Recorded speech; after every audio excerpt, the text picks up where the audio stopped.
अब आप लोगों को आज मैं सच्चिदानंद की व्याख्या बताऊंगा। किस चीज की? सच्चिदानंद। सच्चिदानंद, जो सत्य भी है, आनंद। चेतन भी है और आनंदमय स्वरूप भी है। उस स्वरूप को मैं बताऊंगा आज। सच्चिदानंद रूपाय, सत्य रूप परमात्मा का क्या है?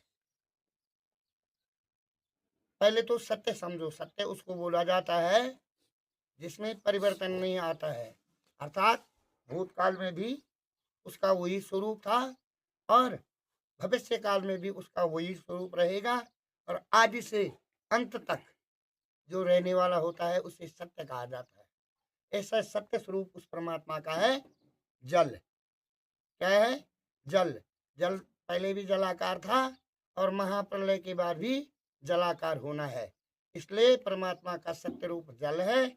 इसीलिए भगवान जल नारायण, नार अयन, नार मानी जल में ही जिसका घर है, इसलिए जो है परमात्मा का सत्य रूप जल है। क्यों? कि सतयुग से लगाकर और अब तक जल में कोई परिवर्तन नहीं आया,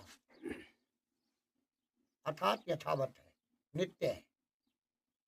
और जो कुछ हम देख रहे हैं ये सब अनित्य है।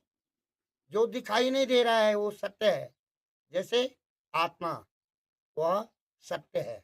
परमात्मा, वह सत्य है, क्योंकि दिखाई न देने वाली वस्तु ही सत्य है, और जो दिखाई देने वाली वस्तु है वो सब अनित्य है, असत्य है। सच्चिदानंद रूपाय, यानी चेतन।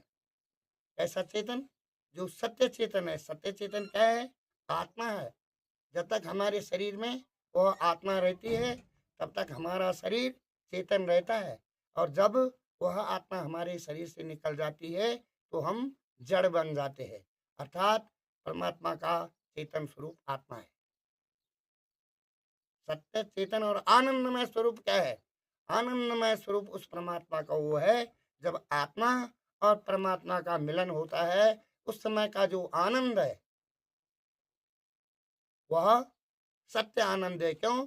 कि परमात्मा का साक्षात्कार यदि कर लिया तो सत्य आनंद की प्राप्ति होती है। सच्चिदानंद रूपाय, जो सत्य भी है, चेतन भी है और